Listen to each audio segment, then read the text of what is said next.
What's going on? This is your man John Fortune, your host of the Frustrated Fan Sports Show. And today, I'm here to talk about something that is big. Not necessarily big, but it's big enough. We've gotten the second preseason game for the Commanders, and to me, I have a lot of observations that I have to go through with this, because there's a lot of things that, in my opinion, concerns me. I'm not certain how much it concerns you, but it really does concern me. So first, starting out, we know what Jaden Daniels is going to be. We know that already. We know he's going to put on a show. We know he's going to be spectacular. We know he's going to be everything we want him to be. The thing about it is that we don't need him to be everything. Like, we really do need to put him in a situation where he's able to be more of a all-around quarterback versus a guy who ends up in a situation where they're repeating the same things that they say about Lamar Jackson. Where it's like, he'll be great in the regular season, he's great in some postseason, but he's not that great until he reaches a Super Bowl, even though other quarterbacks that they consider great have themselves not reached a Super Bowl. Josh Allen being one of those guys. But again, we know what Jaden Daniels is going to be. We understand that. We get that. Here's where my concern comes into play. To win it all, sometimes you have to do things that maximizes winning it all. An example of this, and I hate to always have to bring up this team, but their general manager just does, like, to me, their general manager and I think the same. I talked about John Mechie last year, about bringing John Mechie in, trading for him. The Philadelphia Eagles made the trade for John Mechie. That was an intelligent play. Because at the end of the day, you see that Jahan Dotson isn't going to be a guy that's going to be this blocking receiver. You know this. But John Mechie is. And John Mechie actually has a relationship with Jalen Hurts already.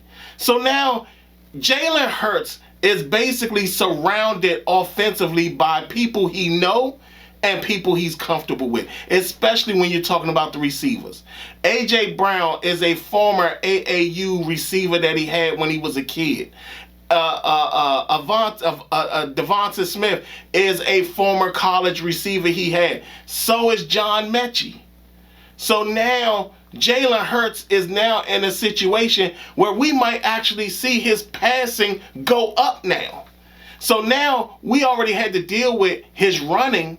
Now we're going to have to deal with him passing now because of the addition of John Mechie. When it comes to our running game, everybody else can feel comfortable. I don't.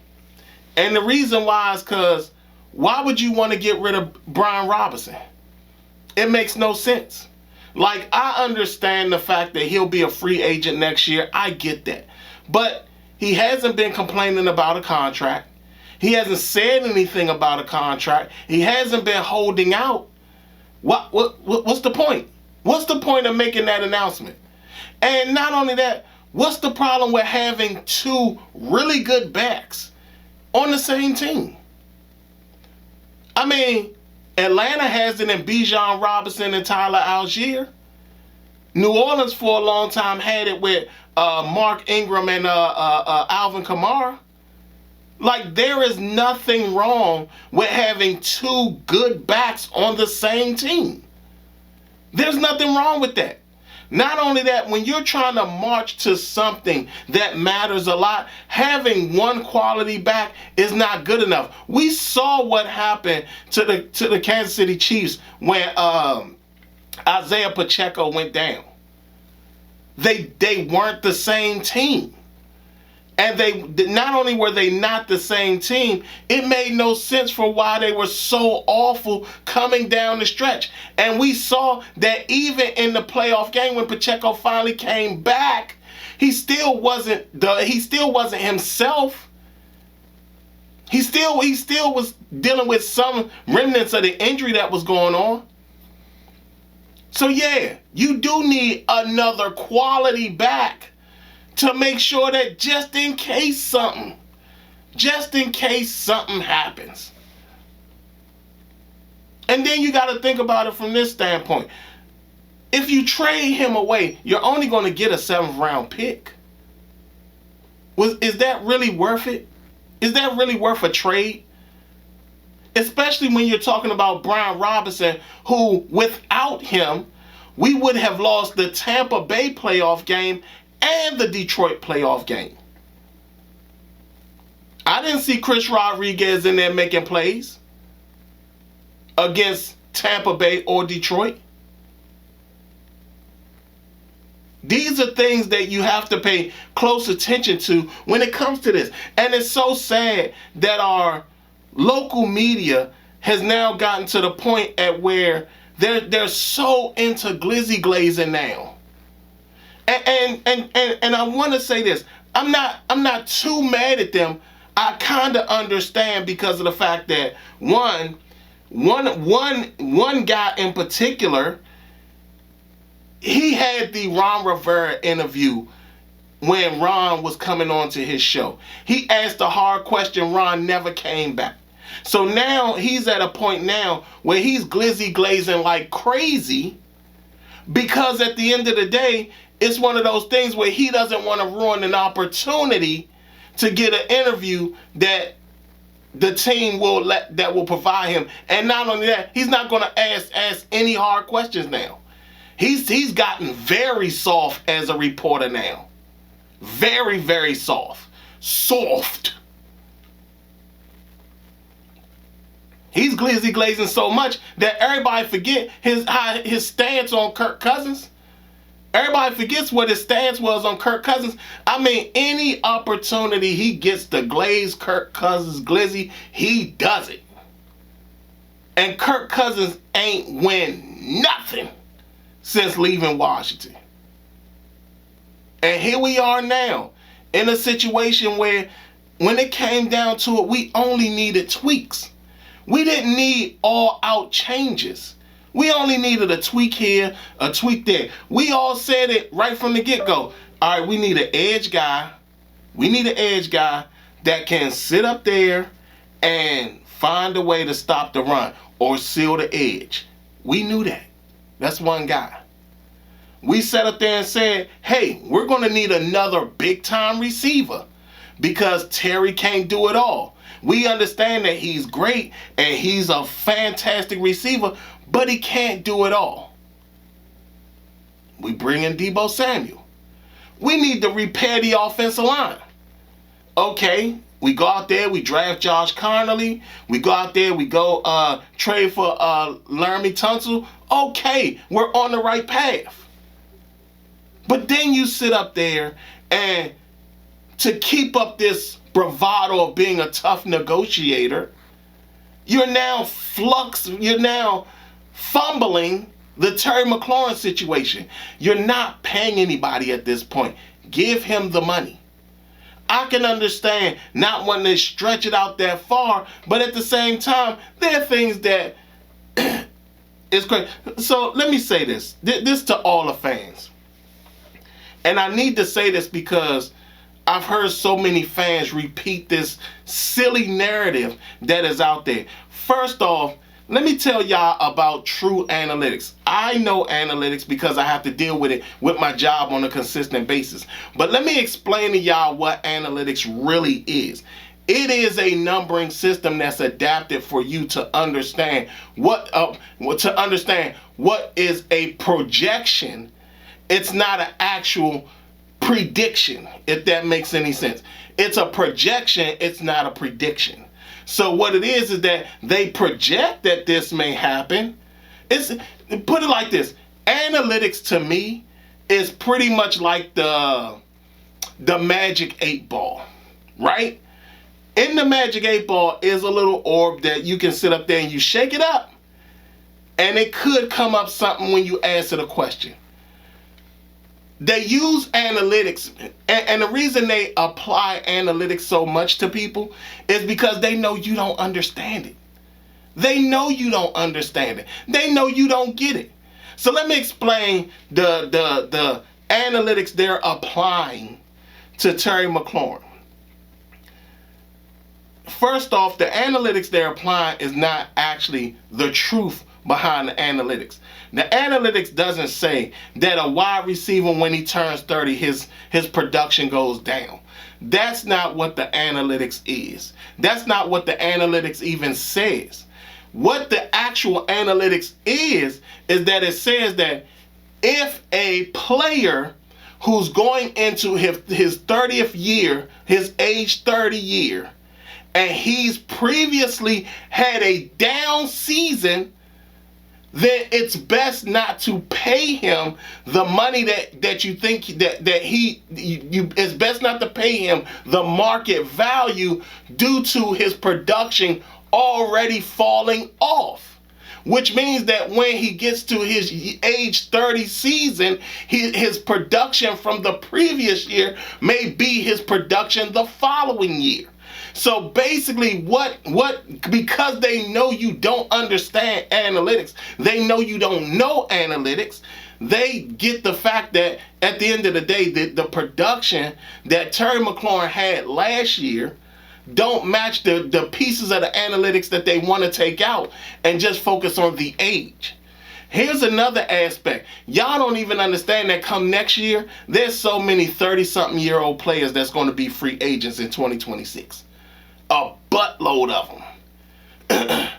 And the thing about it is that they want to make a precedence with this Terry McLaurin deal because this guy is so good that everybody else, that it's going to be like, well, you know, Terry McLaurin is the standard for all these 30-somethings now. Because understand this, Debo will be up for free agency. Mike Evans will be up for free agency. There's going to be a lot of really solid wide receivers that's going to be 30 years old and free agents at the same time. So yeah, they sit up there and they mess with the analytics to put it in their favor. Just like analytics will tell you that, hey, you don't sign a low production defensive tackle to a high level contract. At the end of the day, when you think about Jonathan Allen, they were complaining about Jonathan Allen making $17 million, but you signed Javon Kinlaw, who's making $2 million less, with even less production than Jonathan Allen, way less production than Jonathan Allen. And you sign him to $15 million a year? When in fact you could have brought in Trayshawn Wharton, who also signed like 15-something million. And I'm talking about low 15 million. And then I think even Javon Hargrave, who's in Minnesota right next to Jonathan Allen, he's also making 15 million. You telling me neither one of those two, you couldn't have got neither one of those two with what you paid Javon Kinlaw? Oh, it's okay to go with the market for a guy like this, but it's not okay to go with the market for a guy like Terry McLaurin, who has proven production. And we got to start questioning some of what Adam Peters is doing. Because some of this, there are some red flags that are coming out. I mean, you sit up there and you got rid of Dominic Hampton because he played so bad in the preseason game. What's going on with Luke McCaffrey? Because remember, there was a point where Adam Peters made it very clear that he selected Luke McCaffrey because he was familiar with him and he knew him and had a very good relationship with him. Luke McCaffrey hasn't shown any level of production at all. To the point at where he's going to fall down the depth chart in the wide receiver room to 2 rookies. And maybe a veteran.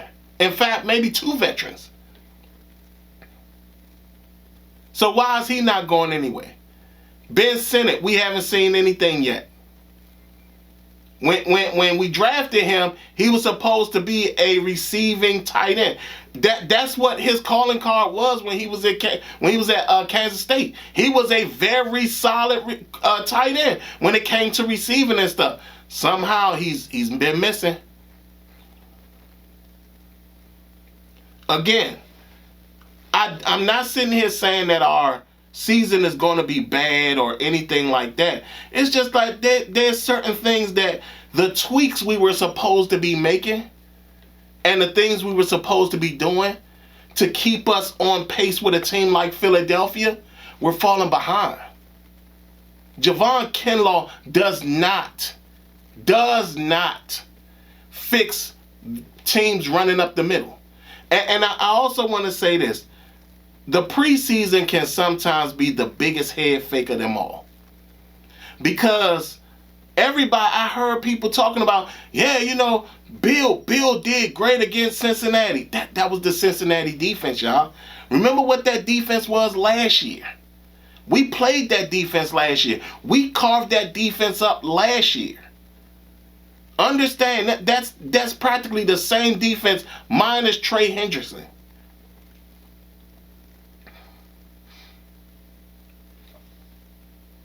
Don't be fooled by the preseason. Don't be fooled by a lot of these moves. Like I say, Javon Kinlaw does not make us better. He just doesn't. He had minimal production his entire time in the league. And do we really think we're going to get maybe somewhere close to Jonathan Allen's level of production? I mean, do we really think we're going to get that? I don't know. And this is something else I want to say this too. Because, Dan Quinn has been a guy that I've always felt that he was a very honest guy. This is the first time that I've ever heard him be dishonest. The whole thing about Baltimore and Washington coming together and mutually agreeing to not have the joint practices, that's a lie. For anybody from this area, anybody who's watched these NFL games, Baltimore has been the one team that has taken the joint practices and preseason more serious than any other team in the league. There's no way in hell you telling me Baltimore agreed to sit up there and not do joint practices, that they mutually agreed to do it. That's a lie. Because we know that when it comes to competing, Baltimore is the team that competes when it comes to everything. So for Dan Quinn to have made that comment and that statement, that was a lie. And anybody who knows the Baltimore Ravens and has followed them as a team knows that that was not true. They would have never done that. Washington came to them and said, we don't want to bump. And they were like, all right then, whatever. And that's what happened. Again, like I said, I'm not down on the season. I do think that because of Jaden, we're still going to have a solid season. I'm hoping Terry gets in soon and they sign him to the deal. I hope that Brian Robinson stays, because it's best to have 2 of a good thing than 1 of a good thing, and you end up losing that good thing just like the Kansas City Chiefs did during the season. Y'all tell me what y'all think. How do y'all feel about the preseason game that happened? Do y'all think that, is there still concerns that you need to be worried about? Did the tweaks that Adam Peters make us better? Y'all let me know in the comments down below. Other than that, this has been your man John Fortune, and it's been a Frustrated Fan Sports Show.